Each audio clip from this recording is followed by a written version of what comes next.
Hello everyone, back tuning into today's second video. Going to have a look at the weather for the next week to 10 days, or today's second video, which will take us into the first week of March. Now, we've got the very warm conditions at the moment. High pressure is dominating the weather.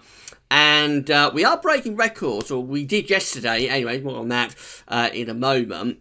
The all-time UK temperature record for February might be under threat on Monday or Tuesday. A little bit touch and go. But whether or not we get that all-time UK temperature record, this is a very warm spell of February weather indeed. It looks as though changes are on the way for March. Now, we discussed this with JMA Friday, which has been released earlier on today. That's a month-ahead look ahead. And both the JMA and the CFS V2 are seeing a change to more unsettled conditions. Not necessarily colder conditions, but certainly more unsettled conditions in early March. And we'll see what the shorter range model output has to say about that. Very shortly. Just say that coming up tonight, we're going to have February's ENSO update, so we'll bring you up to date with all of the latest in terms of LDO and all of that kind of thing. But starting us off for this video is this tweet put out by the UK Met Office yesterday. Now, when I was doing yesterday's video, I said that we may get a new February maximum temperature record for Scotland. And while I was doing the video, the UK Met Office was tweeting to say that we had in fact reached that record. So this is the confirmation from UK Met. So their first tweet was saying at 12:23 in the afternoon yesterday, temperatures at Aboyne in Scotland had reached 17.9, which equals Scotland's February maximum temperature record, last reached in Aberdeen on the 22nd of February 1897. A few minutes later, they put out a further tweet saying, a further update, we have now reached a new February record maximum temperature in Scotland. Aboyne reached 18.3 at 1:39 in the afternoon yesterday. So that long-standing maximum February temperature record set in Scotland in 1897 fell yesterday at Aboyne, and that is a new all-time maximum temperature record for Scotland. As I say, the UK-wide temperature record is 19.7, set in February 1998. I'm not sure whether we're going to beat that or not. We don't think we will today, definitely. Our best chance of beating that will probably be Monday or Tuesday, but we might fall just short of doing it. Today, all the attention is on Wales.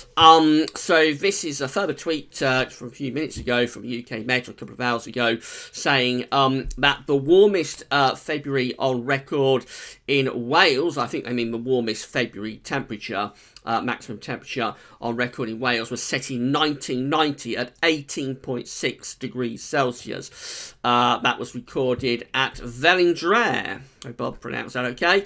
And we could see that again this afternoon. They are forecasting 18 degrees close to Rhyl in the north of Wales. So we may fall just short of that 18.6. We might beat 18.6. We might equal it. I'm sure the UK Met will let us know later on today. Hopefully they're not letting us know as I'm recording the video right now. These are the latest temperatures from XC Weather. These are the latest observations.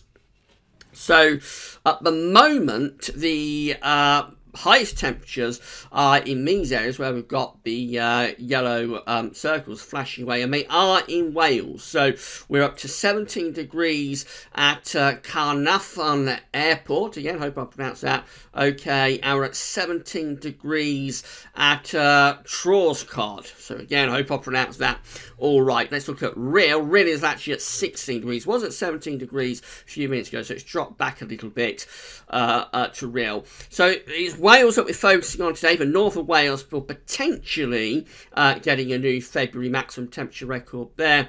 Doesn't look like we're going to do it up in Scotland. It's a bit cooler today to Scotland. So, for example, Abbeymoor, 14 degrees. Strathallan, 14 degrees. Inverness, 15 degrees. Lossiemouth, 16 degrees. Kinloss on the Murray Firth, 16 degrees. So temperature's just a couple of degrees lower across Scotland. So that temperature that we got yesterday is going to be standing across Scotland for today. It's actually very cool down in the south. You notice these green colours in the south, very cool down there. Southampton, for example, at just 8 degrees, and Bournemouth at 9 degrees down there on the south coast. Oxford only at 11. This is all because of low cloud and fog lingering away. So I think it will. We will see more of that low cloud and fog breaking up, but certainly around those southern southeastern coasts it is pretty grim actually. Langdon Bay down there in Kent only at 17 degrees, Lydd at 8, and so it goes on. So in the far south and southeast it's pretty grim actually. You're wondering what all the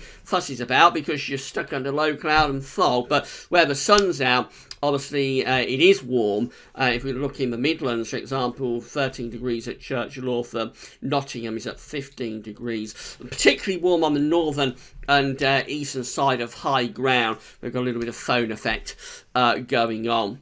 So, excuse me, we may get a new February maximum temperature record in Wales. All eyes will be on Wales in the next hour. We'll probably fall just short of it.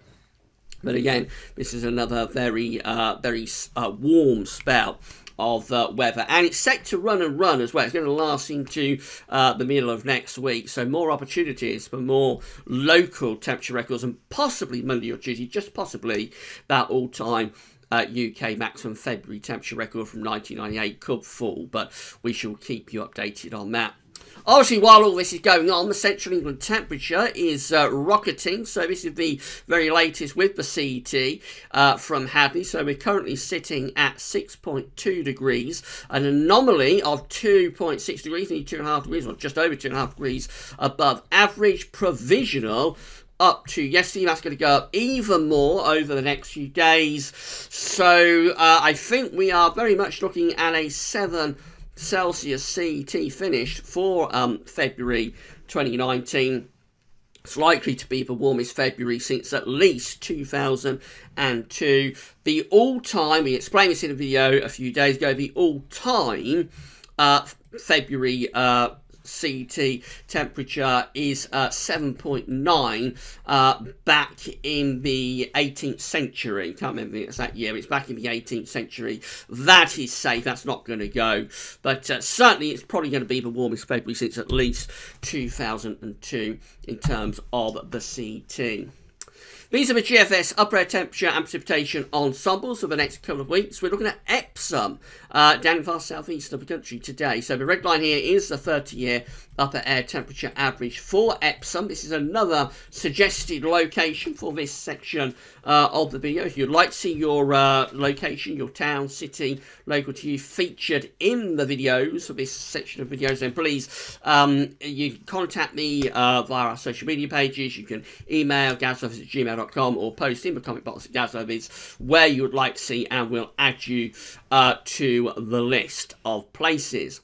So obviously very warm at the moment at Epsom. Look how far above average those upper air temperatures are. So this is where the temperature should be in terms of the upper air temperatures at this point of the year. This is where we are right now, where we're going to be staying into next week. So very, very warm indeed with those upper air temperatures. We're kind of like 10 degrees or more above average. We do see the temperature dropping through next week. That's the final day of February just there. This is the start of March, or the first week of March just here. Through the first week of March, a definite cooling trend is taking place. It's not immediate, it's not a crash. It takes a little while to lower the temperature day by day. By the time you get through to the end of the first week of March, this period just here, we're back to around average temperatures. And then we keep temperatures around average as we go into the second week of March as well. Obviously, that's very extended range stuff. There is one quite potent cold outlier, you'll notice, this blue run just here. I'm not sure what that's doing. Most of the ensemble members are not that cold, but they are certainly cooling things down from these very warm temperatures that we've had over the past few days. We'll continue to have over the next few days. And changes with precipitation as well. So this has been flagged up by the GFS and its ensembles for quite a while now. Loads of dry weather going through to the end of February. Again, that's the 28th of February, last day of the month just there. Dry at Epsom pretty much to until then. But then after that, around the 2nd, 3rd of March onwards, things start to turn a great deal more unsettled. So there is still this idea that as we go into March, if we change a month, we change the weather pattern, turn things quite a lot more unsettled and rather cooler as well.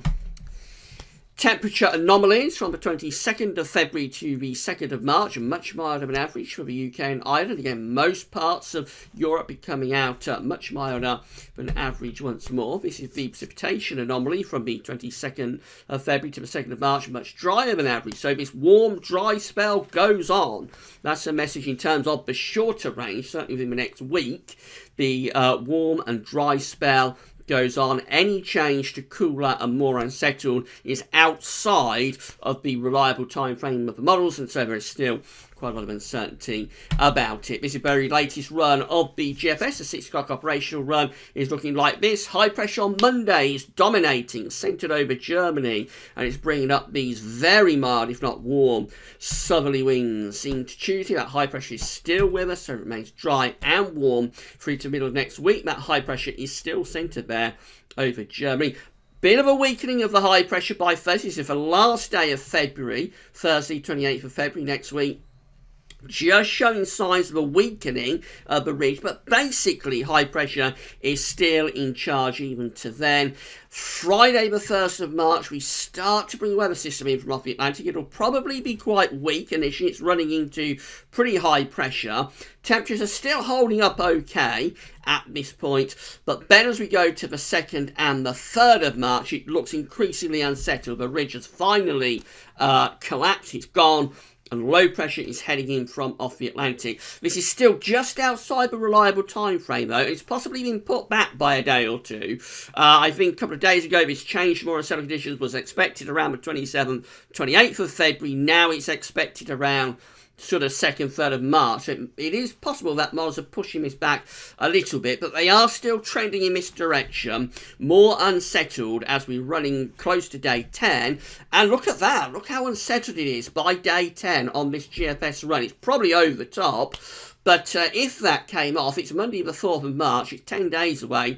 It would probably be a named storm, that, from the UK Met and Met Aaron in Ireland. It will probably bring heavy rain, gale force winds, maybe snow to northern parts of the country. What a change on what we've got right now. Almost certainly over the top with this area of low pressure. I think its central pressure is going down to around 950, 955, 950 millibars. So it's probably over the top, but it is the suggestion that a big change is on the way through the first week of March. And then more low pressure starts to head in from off the Atlantic as we go to the extended range of the GFS. We've got these areas of low pressure coming in off the Atlantic, so continue to look quite unsettled.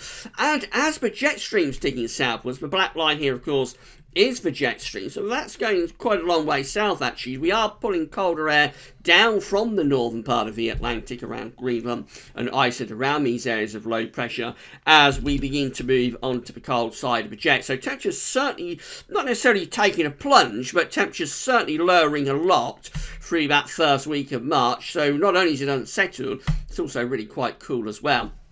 That's as far as we can go with the extended GFS. It takes us to Sunday, the 9th of March, and it does look unsettled. This next area of low pressure just here looks rather ominous. That's heading only in one direction. That's going to bring another battery of wet and windy weather. This is how the parallel GFS run is looking. So again, this is for Monday. Dry, very warm, high pressure centered over Germany. We're pumping up those warm temperatures from southern climes. That continues into Tuesday as well. Wednesday just sees a bit of a wobbling of the ridge, but still more or less in control of the weather.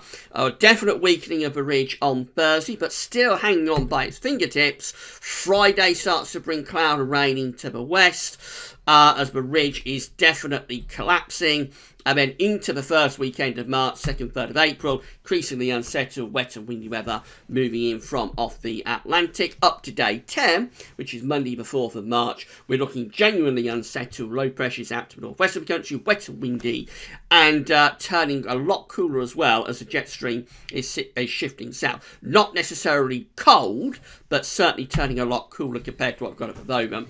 And the extended range with the parallel GFS run stays very unsettled, and these areas of low pressure increasingly start to move southwards and eastwards, digging into central parts of Europe. As that happens, we begin to build pressure in more northern latitudes. So that's how we finish up with the parallel GFS run as far as we can go, Sunday the 10th of March. And we have got a bit of northern blocking going on there. So not only is it still quite unsettled, it is potentially turning quite a lot colder as well, as the pattern really is shifting a lot from what we've got at the moment with this mid-latitude high into something that does look quite conducive towards northern blocking. So not only is the parallel GFS run turning a lot colder through the first week to 10 days of March, not only is it turning a lot more unsettled through the first week to 10 days of March, it's also turning quite a bit colder as well. This is how the GM is looking. The Canadian model has that high pressure pumping up those warm southerly winds Monday to Tuesday. The high pressure is still well in control through Wednesday, but Thursday the ridge begins to wobble, and by Friday and into the first weekend of March, we're going into genuinely unsettled conditions, low pressure moving in from off the Atlantic. That's how we finish up at day 10. Monday the 4th of March is looking unsettled. The ridge has moved down towards the Mediterranean and North Africa. We're not as cool. The jet stream isn't as far southwards with the GEM as it is with the GFS operation of parallel runs, but it's basically going in the same direction, which is unsettled and quite a bit cooler as well. ECMWF, once more, we're under this big ridge of high pressure on Monday, starting next week dry and warm, maybe even very warm, maybe record-breakingly warm through the first couple of days of next week. Middle of next week, the high pressure is still in control. It's wobbling a bit, but it's still hanging on.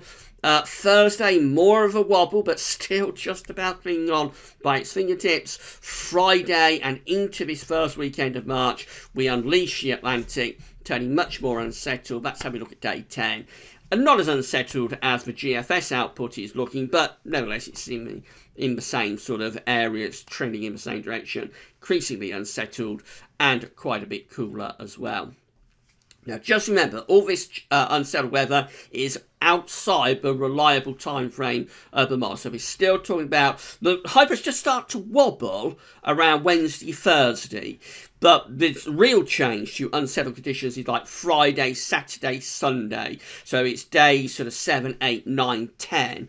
And that is still outside the reliable time frame model. So if this is still showing on Sunday and Monday, I think we'll be able to have really good confidence that the weather pattern is going to change. But at the moment, I think we still need a lot of caution just due to the pure persistence of this area of high pressure and the weather patterns that we've had since last summer, which have always wanted to break down the high pressure, and at times the high pressure has broken down, but never for a sustained period, and the high pressure always manages to come back. We always have been managing to find our way back to high pressure after brief unsettled interruptions. So again, we just need to stay cautious for a little while. Finally, we'll just have a look at the ECM ensembles via the postage stamps from the Icelandic Met Office. So these are the options that are on the table at day 10, which is of course the 4th of March. And all options with the ECM ensembles now are pointing towards very unsettled conditions. So we've got 29 ensemble members, including the operational run that we're just looking at, with below average heights over and to the west of the country. And they're bringing in Atlantic flow, so they are quite a lot cooler compared to what we've got at the moment, and we're also much more unsettled. And then there's another 22, including the control, but just slightly different with the placement of the area below average height. So again, it's generally centering to the west of us, but I think with these ones, the jet stream's digging a little bit further south, so they might be a little bit cooler. But it's splitting hairs, really. Basically, all scenarios, whether it's these 29 or these 22, all scenarios are pointing towards much more unsettled conditions by day 10. Look how the change happens. That's where things are around now, under that big ridge of high pressure. But look how the ECM ensembles, all of them, are breaking away that ridge, differing a little bit on how quickly the ridge declines, but they all have that ridge breaking down around sort of the 168 hours, 168 to 192 hours. They all have that ridge breaking down. So by day 10, they are all unleashing the Atlantic. These are the scenarios that we see at 360 hours, which is 2 weeks away. On the 9th of March, we've got 23 ensemble members with low pressure out to west of the country. They're bringing in a westerly flow, so they still look very unsettled and cool. They've got another 21 that have a trough almost centred over top of the UK, so those are really unsettled, and the jet stream's down there, so it's cool as well. There's just a minority option in 2 weeks' time, 7, that has us back under a ridge of high pressure. So at the moment, it looks like in around 10 to 14 days' time, we're in for much more unsettled conditions. Albeit there's a minority option that by 2 weeks' time, we might be starting to build that ridge back up once again, but not particularly well supported. So make the most of the winter heat wave, I think, is the message from the models today, if that's what you enjoy, because we've got several more days of this high-pressure dominated weather to go, so we're going to have more warm weather. It will be chilly by night. There will be dense fog patches by night, as there was last night, but the fog will relatively quickly go away, and we'll have warm, sunny days. And that takes us to the middle of next week. Any change to more unsettled conditions is slow and gradual, so it's not going to happen immediately. But through the second half of next week, it looks like there's a general trend to gradually weaken the heights day by day, to lower the pressure. And so by this time next week, we probably start to bring some weather fronts into the north and west. And if the model output is right, by the time you get through to that first weekend of March, we start to push those weather systems through across the country, turning things much more unsettled, quite a lot cooler through the first week of March. The caveat is that it's all outside the reliable time frame of models, so we just need to stay cautious about it for a few more days, see whether this change is actually going to come off or not. We'll keep you updated over the next few days at GasWeb about this, of course, so keep checking back for all of the updates. We've done JMA Friday, so have a look at that. And this evening, we're going to have the February ENSO update. So that's going to be quite an interesting watch, bring you up to date with all of the latest developments with El Nino.